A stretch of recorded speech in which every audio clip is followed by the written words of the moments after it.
사무엘상 9장 1절에서 2절 말씀을 제가 봉독하겠습니다. 베냐민 지파의 기스라 이름하는 유력한 사람이 있으니 그는 아비엘의 아들이요 스롤의 손자요 베고라스의 증손이요 아비야의 현손이며 베냐민 사람이더라. 기스에게 아들이 있으니 그의 이름은 사울이요 준수한 소년이라. 이스라엘 자손 중에 그보다 더 준수한 자가 없고 키는 모든 백성보다 어깨 위만큼 더 컸더라. 아멘. 자, 우리가 지난주 8장 말씀에서 이스라엘 백성들이 가장 좋으신, 그 가장 좋은 왕이신 하나님을 버리고 가장 안 좋은 세상 권력, 세상 지배 아래, 세상 압제 아래에 놓이겠다. 그 세상 왕을 구했습니다. 하나님께서 가장 좋은 정치 제도인 그 하나님이 다스리심을 주셨는데도 불구하고 결국 자기 욕심 때문에 하나님을 왕으로 모시기 싫다는 겁니다. 자, 그래서 자신들을 지켜줄 그런 세상 왕을 구했습니다. 여러분, 왜 이렇게 가장 좋은 것을 버리고 안 좋은 것을 구했겠습니까? 자, 하나님 왕이신 이스라엘은 나라가 아니랬습니다. 예배 공동체, 교회입니다. 자, 완벽하지만 한 가지 치명적인 문제가 있습니다. 바로 죄 문제입니다.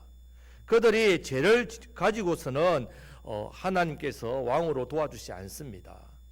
자, 그러면 어떻게 해야 됩니까? 죄를 버리고 하나님을 더욱더 잘 섬겨야 됩니다. 그런데 그들은 그런 생각을 하지 않고 죄는 제대로 짓고 또 자신들은 그 욕심 따라 또 세상 즐거움을 누리면서도 자기를 지켜줄 그 왕, 이 왕이 필요하다면 그래서 생각한 건데 세상 제도, 이 세상의 왕의 제도, 그래서 구했던 것이 바로 세상 왕이었습니다. 여러분, 지금 이스라엘 백성들이 이 잘못된 마음을 가지고 구한 것을 사무엘이 알았단 말이죠. 그래서 싫어했습니다. 얼마나 어리석고 악한 모습입니까? 그래서 거부했습니다. 하지만 하나님 앞에 기도했습니다. 그랬더니 하나님께서 왕을 세워주라는 겁니다. 그리고는 백성들에게 왕의 제도가 생겼을 때, 왕이 생겼을 때 오는 여러 가지 문제들에 대해서 상세하게 설명해 줘라. 세금을 내야 된다. 군대도 너희 자녀들이 징병 가야 된다. 그리고 왕과 권세자를 위해서 너희들이 종으로 그들을 섬겨야 된다. 또 일을 해야 된다. 돌봐야 된다. 뭐 이런 일들. 자, 이런 세상적인 권세와 계급이 있으면 그 압제당하고 고통받는다. 그래도 괜찮으냐? 아, 예, 괜찮습니다. 왕 주세요. 자, 이렇게 했단 말입니다. 결국 이스라엘 백성들이 왕이신 하나님을 버리고 세상 왕을 요구하는 이유는요, 죄입니다. 죄. 쾌락, 즐거움. 자, 이걸 누리면서도 전쟁에서는 이기고자 하는 그런 욕심 때문입니다. 자, 그럼에도 불구하고 자, 하나님께서 지금 사무엘에게 다 들어주라고 말씀하십니다. 여러분, 왜 하나님께서 이렇게 잘못되고 악한 요구에 대해서 들어주고 계십니까? 자, 오늘 이 말씀을 통해서 우리가 이 부분을 좀 깊이 있게 생각해야 됩니다. 자, 한마디로 오늘 말씀의 제목처럼 잘못된 요구에 대한 잘못된 응답이 주어집니다. 자, 이것을 여러분들이 기억하셔야 됩니다. 자, 잘못된 응답을 받으면 어떤 일이 하겠습니까? 내 삶에 잘못된 결과로 나타납니다. 자, 우리가 신앙생활 하는 데 있어서 여러분 이런 부분에서 아주 조심해야 됩니다. 자, 우리가 올 한해 우리 하나님께 간절하게 기도해야 됩니다. 더욱더 하나님 앞에 소원을 가지고 나아가야 됩니다. 그런데 기도할 때 무조건 내 원하는 대로, 내 욕심대로 구하면 안 됩니다. 잘못된 요구를 하시면 안 됩니다. 하나님께. 자, 하나님을 존귀 여기지도 않고 하나님을 나의 왕으로 모시지도 않으면서 내 욕심대로 내 배 채우고자 하나님 앞에 내 사정 아래이고 내 소원 아래이고, 자, 그렇게 잘못된 요구를 하게 되면요, 잘못된 응답을 받게 됩니다. 그러면 잘못된 결과가 나타난다는 말입니다. 오히려 응답되는 게 무섭습니다. 그래서 우리가 신앙생활을 잘해야 됩니다. 믿음이 자라고 성숙하게 되면요, 비록 내가 실수로 잘못된 것을 구하고 기도할 수 있습니다. 하지만 잘못된 응답에 대해서 내가 분별하게 됩니다. 아, 이것은 하나님께서 내가 잘못된 요구를 한 것에 대해서 응답이시구나 깨닫게 된다는 말입니다. 조금 이 부분이 어려울 수 있지만요, 자, 말씀의 제목만이라도 여러분 잘 기억하시면 됩니다. 잘못된 요구에 대한 잘못된 응답. 자, 이 부분만 기억하시면 좀 더 이렇게 깊이 있게 이해가 됩니다. 자, 이제 오늘 말씀에서는 잘못된 요구를 한 이스라엘에 대해서 하나님께서 응답으로 왕을 세우는 일을 허락하시는데, 자, 이것 또한 하나님의 섭리 가운데 이루어지도록 하고 있습니다. 자, 우리 1절, 2절 말씀을 천천히 다 같이 읽겠습니다.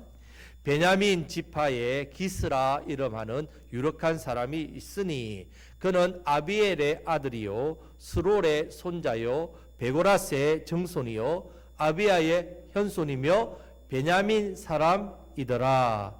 기스에게 아들이 있으니 그의 이름은 사울이요 준수한 소년이라.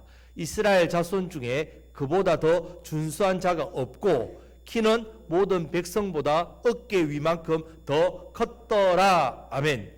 자, 왕의 후보로 기스의 아들 사울을 소개하고 있습니다. 준수한 소년입니다. 한마디로 잘생겼습니다. 저보다 훨씬 잘생겼습니다. 예. 보기에 너무 좋아 보인다. 사람 보기에 너무 좋습니다. 키가 어깨 위만큼 더 컸습니다. 한 2m 정도 된다면. 여러분, 얼마나 믿음직하고 얼마나 우리를 지켜줄 것 같습니까? 자, 여러분, 이것은 사람이 보는 기준입니다. 자, 그러면 하나님이 보시는 기준은 뭐겠습니까? 자, 따라 하시겠습니다. 베냐민 지파입니다. 자, 지금 1, 2절 말씀에서 사울이 베냐민 사람이라는 것을 두 번이나 강조하고 있었습니다. 자, 읽지는 않았지만 16절 말씀 보면 내일 이맘때에 내가 베냐민 땅에서 한 사람을 내게로 보내리니 했습니다. 자, 지금 하나님께서 이스라엘이 요구하는 잘못된 요구에 대해서 왕의 후보를 주시는 어느 지파 사람? 베냐민 지파 사람. 여러분, 지금 하나님 말씀을 들었을 때 영적으로 깨어있고 하나님 말씀을 잘 아는 사무엘은요, 딱 듣자마자 이거 뭔가 잘못되었구나, 이것을 금방 알았단 말이에요.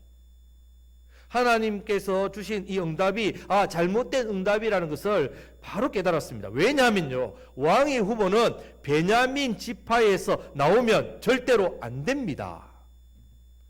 이미 하나님께서 창세기 49장 8절에서 10절 말씀에서 야곱이 12아들을 축복할 때에 유다 지파에게 이렇게 이야기합니다. 유다야, 너는 내 형제의 찬송이 될지라. 그러면서 규가 왕의 이 지휘봉입니다. 유다를 떠나지 아니하며 통치자의 지팡이가 그 발 사이에서 떠나지 아니하기를 실로가 오시게, 예수님 오실 때까지 이러니니 그에게 모든 백성이 복종하리로다 했습니다. 자, 왕의 후보는 어느 지파에서 나와야 된다고요? 유다 지파에서 나와야 됩니다. 그러면 지금 1절에서 베냐민 지파, 베냐민 사람이라고 두 번이나 말씀하고 있습니다.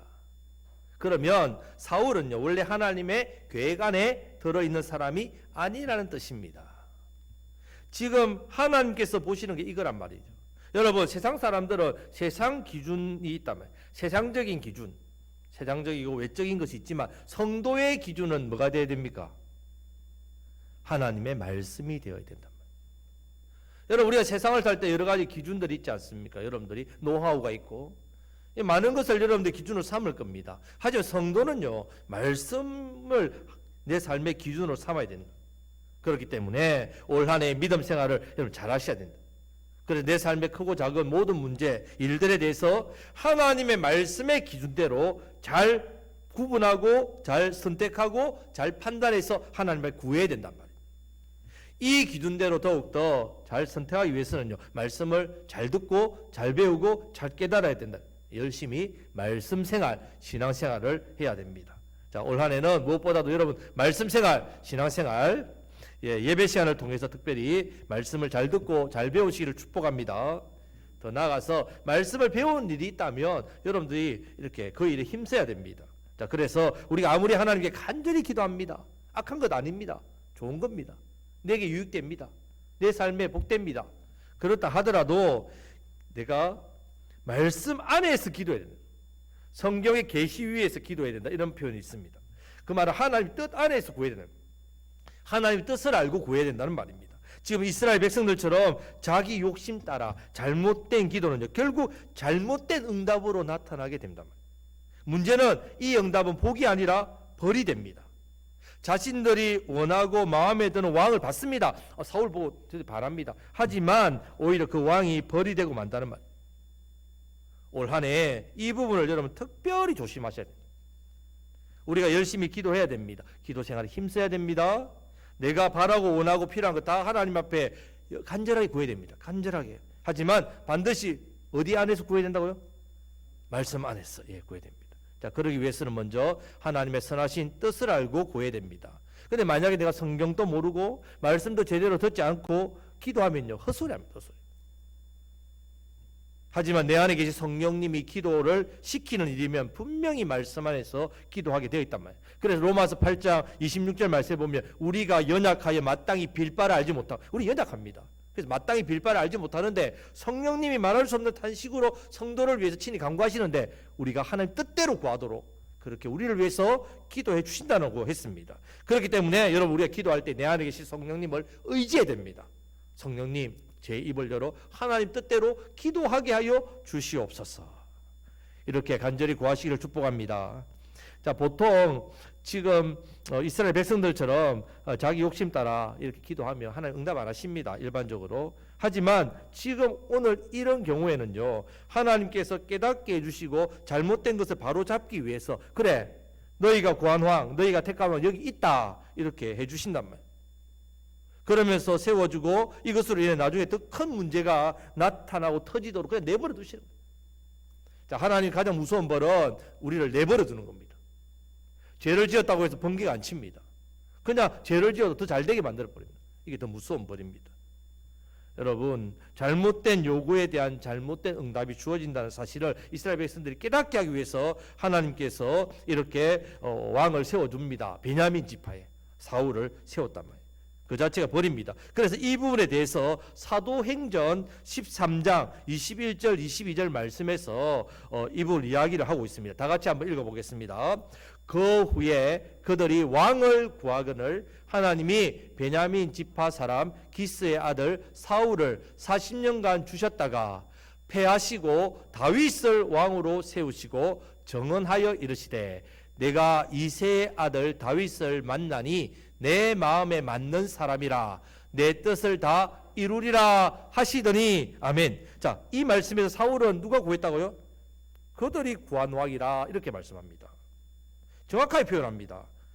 그 후에 그들이 왕을 구하거늘, 사울은 그들이 구한, 하지만 다윗은 그들이 구한 왕이라고 말씀하지 않습니다. 오히려 하나님이 내 마음에 맞는 사람이다 이렇게 표현합니다. 내 뜻을 다 이루겠다, 이루리라 이렇게 말씀합니다. 자, 이 말씀에서 하나님 뜻은요, 아브라함에게 주신 세 가지 복을 말합니다. 아브라함에게 먼저 큰 민족, 가나안 땅, 예수 그리스도 이렇게 세 가지 복을 주셨단 말이에요. 천하 만민이 복을 받게 한다. 자, 첫 번째 약속, 큰 민족은 출애굽기 1장 7절에서 이스라엘 백성들이 출애굽할 때 수백만의 대군을 이루었습니다. 자, 두 번째 약속, 가나안 땅, 여호수아 때에 그 가나안 땅 하나님 주시지 않습니까? 이루었습니다. 자, 이제 세 번째, 예수님 이 땅에 오셔서 천하 만민 복을 받게 하는데 그 일만 남았다는 말입니다. 이 일에 누구를 쓰시느냐? 유다 지파 왕으로. 자, 그래서 사사시대 때 어떤 분위기가 이렇게 조성이 되냐면요, 백성들이 그런 메시아를 사모하는, 왕을 사모하는 마음을, 그런 분위기를 주셨단 말입니다. 왜냐하면 하나님께서 이미 신명기 17장에서 모세를 통해서 왕을 세웠다는 말씀하셨습니다. 왕이 세워지면 어떻게 하라 이렇게 말씀을 했단 말이에요. 하나님께서도 왕을 세울 계획이 있었습니다. 그러면 지금 이스라엘 백성들이 왕을 구한 것이 무슨 잘못입니까? 바로 죄는 짓고 싶고, 그렇게 죄 지으면서도 하나님께서 왕으로 지켜주지 않으니까, 그러니까 어떻습니까? 하나님 대신 전쟁으로부터 자신들을 지켜줄 그 세상 왕, 이것을 세우고자 했던 것이 문제였단 말이에요. 자, 룻기 말씀을 보면 하나님께서 엘리멜렉 집안을 이방여인 룻이 보아스와 이렇게 부부가 되어 오벳이 태어납니다. 자, 이 오벳이 나오고 오벳을 통해서 이새가 나옵니다. 이새를 통해서 다윗이 나온단 말이에요. 자, 지금 사울과 이새는 같은 시대의 사람입니다. 그러면 한 40년만 기다리면 하나님이 예배해 두신 누가 온다고요? 다윗이 온단 말이에요. 다윗을 세운단 말이에요. 그렇기 때문에 이스라엘 백성들은 하나님의 말씀대로 유다 지파에서 오는 왕이 주어지기까지 어떻게 해요? 하나님을 왕으로 잘 섬기고 그렇게 기다리기만 하면 됩니다.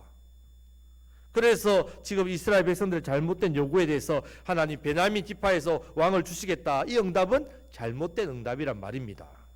이렇게 하시는 이유는 일종의 시험입니다. 말씀을 좀 아는 사람은요, 이 응답에 대해서 하나님, 우리가 정말 잘못된 요구를 했습니다. 하지만 그래도 베냐민 지파는 안 되지 않습니까? 저희들이 요구를 잘못했지만 하나님께서 유다 지파를 통해 왕을 세우신다고 분명히 말씀해 놓으시고 왜 지금 베냐민 지파 주십니까? 그럼 너희가 잘못된 요구를 했기 때문이다. 내가 곧 다윗이라 유다 지파에서 왕을 주겠다. 이렇게 말씀하신다면 그럼 그들이 회개하고 돌이키고 하나님을 의지하고 그렇게 되면 얼마나 아름답습니까? 그런데 그렇게 하지 않았단 말이에요. 지금 하나님께서 세워주시는 왕을 분명히 기다려야 된단 말이죠. 그런데 여러분, 말씀을 모르니까 벌로 주셨는지 복으로 주셨는지 모르는 겁니다. 하나님께서 이미 사무엘을 통해서 이스라엘 백성들에게 복 주시려고 준비를 다 하고 계신데 이스라엘 백성들은 하나님을 왕으로 모시기 싫어하면서 지금 하나님과 전혀 상관없이 자신들의 왕을 요구하고 있단 말이에요. 하나님보다 그들은 앞서가고 있습니다. 여러분, 이 사건을 통해서 우리는 두 가지를 교훈 삼아야 됩니다. 첫 번째는요, 하나님께서 말씀을 통해 뜻을 보여주시면서 믿고 기다려야 하면 기다려야 됩니다. 자, 우리가 우리의 신앙과 삶에서 이런 실수를 많이 한단 말이죠. 참지 못하고 기다리지 못하고 하나님을 신뢰하지 못하고 지금 어떤 문제, 큰 문제를 만나서 인생의 어려움이 내 눈앞에 있는데 하나님께 기도했더니 말씀을 주셨습니다. 그럼 이 말씀을 붙들고 어떻게 해요? 기다려야 되는데 하나님 역사하시고 일하시는 걸 믿고 신뢰하고 기다려야 되는데 못 기다리는 거죠. 그래서 어떻게 합니까? 내가 하나님보다 앞서야 가버립니다. 내 생각, 내 뜻을 먼저 행동해 버린단 말이에요. 자, 하나님께서 우리가 필요한 것 다 채워주시 이끌어 가시는데 그걸 기다리지 못하고 내가 앞서 나간단 말이에요. 여러분, 우리가 새벽기도 때 창세기 말씀을 배우고 있습니다. 27자의 법을 리브가 나옵니다. 야곱과 에서와 야곱의 쌍둥이 엄마죠. 이삭의 부인입니다. 이삭이 하나님께서 야곱을 선택하셨는데 아버지 이삭은 큰아들 에서에게 마음이 있단 말이에요. 그래서 죽기 전에 내가 에서에게 복을 주리다. 그 말을 듣고 아유, 이 하나님께서 야곱을 축복하기로 했는데 이 남편이 지금 정신이 없구나 이렇게 생각해서 아들 야곱과 합작해가지고요 아버지를 속입니다. 기 멀고 눈 먼 아버지를 속여서 야곱이 에서처럼 들어가서 변장해서 축복권을 가로챕니다. 그리고 야곱이 엄마에게 이런 이야기합니다. 아니, 엄마 들어갔다 아버지가 내가 에서가 아니고 야곱인가 하면 내가 어떻게 돼? 죽는다. 복은 고사하고 저주받는다 했더니 리브가 뭐라고 이야기하냐. 아들아 걱정하지 마라. 복은 네가 받고 저주는 내가 다 덮으실 거마. 엄마로서 참 멋지게 말했지요. 하지만 그것 때문에 그 이후로 엄마와 사랑하는 아들은요 일평생 못 봅니다. 이브가가 하나님께서 약속하셨으면 믿고 기다리면 됩니다. 야곱 세웁니다. 그런데 어떻게 합니까? 기다리지 못하고 자기가 먼저 이 일을 주도하고 앞장선단 말이에요. 그렇게 하면 안 된단 말이에요. 기도만 해야지 상황을 스스로 만들면 안 됩니다. 하나님의 인도하심을 구하는 것이 먼저입니다. 그러면 하나님께서 만들어 주시거든 내가 하나님 나를 이끌어 가신단 말이에요. 만들어 주시면서 더 놀라운 것은요. 내 기도 중에 하나님의 뜻이 아닌지 맞는지 더 깊이 깨닫게 되고요. 더 하나님을 의지하면서 내 삶을 인도하심을 맡겨드리는 그런 삶의 아름다운 모습 나타납니다. 더 순종하게 됩니다. 성도 여러분, 기도했으면 응답을 기다리십시오. 믿고 구했으면 어떻게 해요? 하나님께서 일하시도록 역사하시도록 내가 어떻게 해요? 하나님께 맡겨드리셔야 됩니다. 기다리셔야 된다. 절대로 하나님보다 먼저 앞장서지 마시기를 축복합니다. 자, 두 번째는 하나님께서 우리에게 순종하라고 하시는데 어떻습니까? 우리는 두 번, 세 번 하나님 뜻이 이렇다고 말씀하셔도 내 뜻과 맞지 않으면 어떻게 합니까? 순종하지 않습니다. 순종하지 않는단 말이에요. 결국 이 두 가지는요. 처음에는 좋을 수 있습니다. 하지만 뒤가 안 좋습니다. 갈수록 안 좋습니다. 갈수록 문제가 더 심각해지고 더 문제가 커집니다. 자, 이렇게 잘못 세워진 사울 40년 동안요. 이스라엘 다스렸습니다. 처음 전쟁 이겼죠. 처음에 뭔가 이기는 것 같습니다. 결국 이 왕이 있기 전보다 이스라엘은 더 망해갑니다. 이스라엘 백성들은 더 고통받습니다. 이스라엘 백성들은 더 블레셋으로부터 또 이렇게 터지고 패배합니다. 결국 사울 왕은요. 자기 세 아들과 함께 블레셋 전쟁에서 다 죽습니다. 비참한 최후를 맞이한단 말이에요. 여러분, 이 모든 것은요. 하나님께서 이스라엘 위해서 다윗을 준비하시고 계신데 자신들의 욕심 때문에 죄짓고 세상 즐거움을 누리면서도 자신들은 전쟁에서 보호받고 하는 그런 이스라엘의 헛된 욕심 때문에 구했던 왕에 대해서 징계입니다. 징계. 그리고 하나님을 왕으로 섬기지 않고 여전히 우상 숭배 제약된 자리를 떠나지 않고 머물러 있었던 이스라엘 백성들에 대한 하나님의 형벌입니다. 성도 여러분, 성도의 삶은요, 하나님을 내가 더욱더 믿고 신뢰하고 나아가는 삶입니다. 그래서 의인은 믿음으로 말미암아 살리라 했습니다. 이 믿음이 바로 하나님을 나의 왕으로 믿고 섬기는 믿음입니다. 하나님의 뜻을 믿고 신뢰하며 기다리고 순종하는 삶의 모습입니다. 그냥 믿습니다. 하나님 믿습니다. 하나님 사람이 믿습니다. 이 믿음이 아니라 그런 믿음이 아니라 구체적인 믿음이란 말이에요. 삶의 모든 일에 하나님 섭리하심이 있는 것을 믿는 믿음입니다. 성도의 삶, 의인의 삶, 믿음의 삶, 우리가 살아요. 이 삶을 살아가실 축복합니다. 아멘. 자, 이제 하나님께서 사울을 왕으로 삼기 위해 사무엘을 이끌어 가시는 과정을 말씀합니다. 이것 또한 하나님의 섭리입니다. 섭리. 자, 3절부터 나머지 9장 전체를 해석하려면요, 15절에서 16절 말씀을 알아야 됩니다. 먼저 이 부분에 대해서 오늘 보면서 전체적으로 말씀 흐름을 한번 보겠습니다. 자, 15절 16절 말씀 다 같이 읽겠습니다. 사울이 오기 전날에 여호와께서 사무엘에게 알게 하여 이르시되 내일 이맘때에 내가 베냐민 땅에서 한 사람을 내게로 보내리니 너는 그에게 기름을 부어 내 백성 이스라엘의 지도자로 삼으라. 그가 내 백성을 블레셋 사람들의 손에서 구원하리라. 내 백성의 부르짖음이 내게 상달되었으므로 내가 그들을 돌보았노라 하셨더니 아멘. 자, 사울이 오기 전날에 하나님께서 먼저 사무엘에게 나타나 말씀을 주십니다. 내일 이맘때에 베냐민 지파에서 한 사람이 오는데 그럼 내가 그 사람을 내게 보낸 줄 알고 그 사람을 세워라. 지금 이것은 하나님께서 이스라엘 백성들의 잘못된 어떤 기도에 대한 응답으로 한 사람을 정해 놓으셨단 말입니다. 그 사람을 사무엘을 통해 인도하시겠다는 말입니다. 아니, 하나님 왜 잘못된 응답을 이렇게 세밀하게 섭리로 인도하십니까?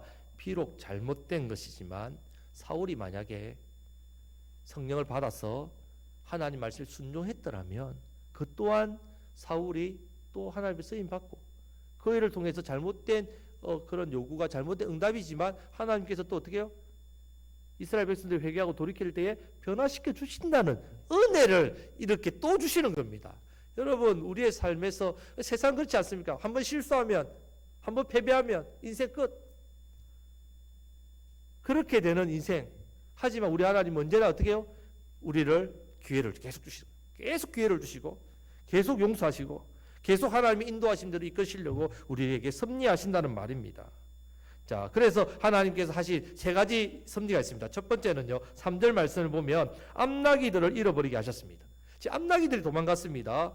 나귀를 관리하는 것을 소홀히 했든지 어쨌든 암나기들 도망갔습니다. 그때 이 일을 사울에게 맡깁니다. 여러분, 아버지 기스는 유력한 사람이에요. 능력이 있고 재력이 있다는 말입니다. 그런데 지금 기스의 아들이 사울밖에 없습니까? 아닙니다. 아들 많습니다. 그런데 성경은요, 인물을 다 소개하지 않습니다. 어떤 하나님의 역사와 구원의 계획에서 넣기도 하고 빼기도 하고 그렇게 합니다. 자, 그런데 중요한 것은 이 암나기들이 없어졌는데 아버지 기스는 누구에게 일을 맡긴다고요? 사울에게 맡기고 있습니다. 이것이 하나님의 첫 번째 섭리입니다. 두 번째 섭리는요, 4절 5절 말씀인데 이렇게 잃어버린 암나기들을 이제 찾으러 가는데 온 천지를 찾아봐도 못 찾는 거예요. 그래서 이 숲땅을 라마입니다. 라마까지 가는데도 사흘 길을 찾았는데 못 찾았습니다. 그래서 돌아가고자 했는데, 자, 세 번째 섭리가 바로 6절 7절 말씀에 보면 종이 사울에게 이런 이야기를 합니다. 이 라마니까 하나님의 사람 사무엘이 옵니다. 자, 우리가 갈 길을 가르쳐 달라고 부탁을 드리면 안 되겠습니까? 라고 말을 합니다. 그때 사울이 드릴 예물이 없어가지고 우리 어떻게 가겠느냐? 종이 좀 있습니다. 가지요. 이렇게. 이것 또한 하나님 섭리란 말입니다. 자, 7장 뒷부분을 보면요, 사무엘이 노년에 해마다 베델, 길갈, 미스바, 라마를 순회합니다. 순회하면서 백성들의 말씀을 가르쳤단 말이죠. 그러니까 라마에 있을 확률은 몇 분의 몇이라고요? 4분의 1, 25%란 말입니다. 그런데 12절 말씀을 보면 사무엘이 라마에 방금 도착한 것을 알 수 있습니다. 왜 사무엘이 라마에 왔겠습니까? 앞에서 읽었던 15절 16절 말씀에서 하나님 전날 밤에 베냐민 사람을 미리 라마로 보낼 테니까 가라는 말. 그래서 사무엘이 말씀을 듣고 왔단 말이에요. 급하게. 자, 지금 이 사건 안에서 하나님의 세 가지 섭리가 있습니다. 첫 번째, 암나기들을 잃어버린 것이고, 두 번째는 사흘 동안 찾았는데 찾지 못한 것이고, 찾다가 라마까지 온 것이고, 세 번째는 종이 선지자에게 가보자고 말한 일이란 말입니다.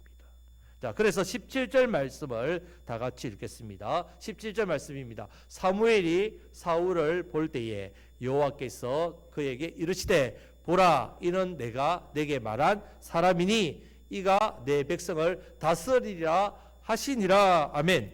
자, 하나님 말씀하신 사람이 이 사울이라는 것을 사무엘이 알았습니다. 그래서 뒷부분에 보면 하나님 앞에 화목 제물을 예배를 드린 후에 이 예물을 사무엘에게 또 허벅지와 살과 이렇게 중요한 부분, 제사장이 먹는 아주 중요한 것을 사울에게 줍니다. 많은 사람들에게 이 사람은 특별한 사람이라는 것을 대우하는 거죠. 자, 그래서 이 모든 내용을 쭉 볼 때에 하나님께서 그 발걸음을 이끌어 가셨습니다. 그렇기 때문에 성도 여러분, 마지막으로 우리가 생각해야 될 부분이 있습니다. 비록 우리가 영안이 좀 어둡고요, 믿음이 좀 부족해서 잘 모를 수 있지만 하나님께서 이 모든 것을 어떻게 해요? 이끌어 가신다는 사실은 기억하셔야 됩니다. 시편 37편 23절 24절 말씀을 다 같이 읽겠습니다. 여호와께서 사람의 걸음을 정하시고 그의 길을 기뻐하시나니 그는 넘어지나 아주 엎드러지지 아니함은 여호와께서 그의 손으로 붙드심이로다. 아멘. 자, 하나님께서 나의 걸음을 정하시고 이끌고 가십니다. 그런데 내가 순종하지 않으면 어떻게 되겠습니까? 넘어지게 하신단 말이죠. 하지만 아주 엎드려져서 일어나지 못할 정도가 아니라 일어설 수 있도록 넘어뜨린단 말이죠. 왜냐하면 하나님의 손이 저와 여러분들을 꽉 붙들고 그 길을 가기 때문에 그렇습니다. 자, 결국 사울만 그런 게 아닙니다. 하나님께서 저와 여러분들의 발걸음을 동일하게 인도하신다는 사실을 믿으시기를 축복합니다. 자, 근데 하나님께서 오른발, 왼발, 오른발, 왼발, 군대에서 막 제시 훈련하듯이 정확하게 1cm 오차도 없이, 자, 오른발, 왼발, 좌양 앞으로 가, 우양 앞으로 가, 이렇게 하시는 게 아니라 분명히 우리에게 주신 자유의지대로 내가 선택하고 또 이리 가기도 하고 저리 가기도 하고, 그러나 하나님께서 우리가 어떤 사람이 되기를 원하시는가, 이것은 정해 놓으시고 우리가 곁길로 갈 때는 좀 얻어터지기도 하고 또 잘못된 길로 가면 또 넘어뜨리기도 하고, 하지만 제대로 가면 하나님 기뻐하셔서 어떻게 하십니까? 우리에게 큰 은혜와 복을 주신단 말이에요. 자, 이렇게 인도하신다는 사실을 믿으시기를 축복합니다. 그래서 올 한 해도 하나님 내게 주신 이 올해 2022년 복된 날 하나님 인도하시는 길을 제가 제대로 알고 가게 해주십시오. 그 길을 걸어갈 때에 하나님께서 우리에게 기쁨을 주시고 은혜도 주시고 또 복을 주시고 밀어주시고 도와주신단 말이에요. 자, 근데 여러분, 성도에게도 두 가지 종류의 성도가 있습니다. 첫째는요, 이런 하나님 인도하심에 대해서 내가 억지로 끌려갑니다. 억지로 끌려간다는 말이에요. 안 가려고 발부둥 치는 노예 같은 성도가 있다는 말이에요. 이런 성도는요, 하나님이 정해신 길을 내가 끝까지 안 가려고 버티다 어떻게 됩니까? 혼나지요. 요나 선지자 기억하시죠? 그러다가 반대로 니느웨로 가라 했는데 반대로 하나님이 가라는 거 하기 싫다고 반대편 다시스의 배를 탔는데 하나님 물고기 배에다가 그렇게 넣어서 다시스로 해서 니느웨로 보내지 않습니까? 자, 이런 선지자가 있다는 말입니다. 두 번째는요, 하나님의 발걸음에 대한 주인의식을 가지고 가는 사람이 있습니다. 바로 요셉 같은 사람. 창세기 37장에 보면 17살 나이에 형들에게 인신매매 당해서 애굽의 종으로 팔려가지 않습니까? 그는 하나님께서 장차 너를 어떻게 사용하실 건가에 대한 꿈을 받은 사람입니다. 그런데 이런 꿈을 받았는데 불구하고 하늘의 별과 같은 존재, 모든 사람이 내게 엎드려 절하고 네가 천하 모든 사람을 다 먹여 살릴 거다, 이런 꿈을 받았는데도 불구하고 현실은 어떻습니까? 현실은 꿈하고 정반대지 않습니까? 그래서 시편 105편 19절 말씀 보면요, 곧 여호와의 말씀이 응할 때까지라 그의 말씀이 그를 단련하오. 요셉이 말씀을 받았는데 응할 때까지 하나님 말씀을 통해 요셉이 어떻게 하신다고요? 단련해 가신다고 했습니다. 요셉이 말씀을 붙들고서 그 고난을 이겼다는 말씀입니다. 비록 주어진 말씀이 상황과 정반대로 가지만 하나님 섭리대로 요셉은 애굽 총리가 딱 되고 온 민족 열방을 살렸습니다. 말씀대로 된다는 말이에요. 성도 여러분, 자, 오늘 말씀을 통해서 우리가 이 부분까지 생각해야 됩니다. 하나님께서 비록 잘못된 응답으로 사울을 세웠지만 사울 또한 하나님 일을 맡은 사람이고 사명을 맡은 사람이고 왕으로 하나님께서 세움 받은 사람이에요. 그러면 자신 또한 그 사명 앞에서 인도하심 앞에서 어떻게 해요? 순종해야 된단 말입니다. 마찬가지입니다. 우리에게도 하나님께서 사명을 주시고 우리를 이끌어 주시는 것 우리 깨달아야 돼요. 그럼 제일 먼저 무엇을 해야 되겠습니까? 바로 하나님을 믿고 신뢰는 내 길을 인도하시는 하나님 믿고 신뢰하고 말씀에 순종해야 됩니다. 그래서 올 한 해도 나의 삶을 하나님께서 하나님의 놀라우신 섭리로 인도하신다는 것 믿으시기를 축복합니다. 우리가 비록 잘못된 요구를 해서 구했더라도 하나님 잘못된 응답을 깨달으려면 말씀 안에 있으면 됩니다. 말씀을 통해 내가 알게 된단 말이에요. 깨우치게 된단 말이에요. 그러면 그 잘못된 응답이 변해서 우리를 또한 하나님 인도하심 안으로 인도하시고 우리에게 은혜와 복을 주십니다. 올 한 해도 하나님만을 나의 왕으로 잘 모시고 잘 섬기심으로 살아가시를 축복합니다. 아멘. 말씀을 맺겠습니다. 지금 이스라엘 백성들은 하나님을 왕으로 모시기 싫어서 자기 욕심대로 살면서 자신을 지켜줄 왕을 하나님께 요구했습니다. 그때 하나님께서 잘못된 요구에 대해서 잘못된 응답을 주셨습니다. 왜? 깨닫게 하시려고. 깨닫게 하시려고. 말씀 안에서 깨달아야 됩니다. 올 한 해 우리가 말씀을 잘 듣고 잘 배우고 잘 깨닫고 잘 순종해야 되는 이유가 여기에 있습니다. 신앙생활 잘하시기를 축복합니다. 무엇보다 올 한 해도 하나님 섭리 가운데 우리를 인도하신다는 것 믿으시기를 바랍니다. 그것을 믿고 신뢰하시기를 축복합니다. 이 또한 신앙생활을 통해서 하나님께서 인도하시는 길을 우리가 제대로 알고 순종할 때에 하나님 기뻐하십니다. 복 주십니다. 은혜를 주십니다. 내 삶에 참 넘치도록 하나님 은혜가 임한다는 말입니다. 그래서 올 한 해 신앙생활 잘 하심으로 말씀 안에서 하나님의 뜻대로 내 소원을 이루어 가시고 내 삶의 걸음 인도하시는 그 하나님의 인도하심 따라 풍성한 은혜와 복 누리시고 그래서 주신 사명 예배의 사명 영혼을 살리는 119의 생명의 사명 더욱더 잘 감당하시는 저와 여러분들이 다 되시기를 우리 주님의 이름으로 축복합니다. 아멘.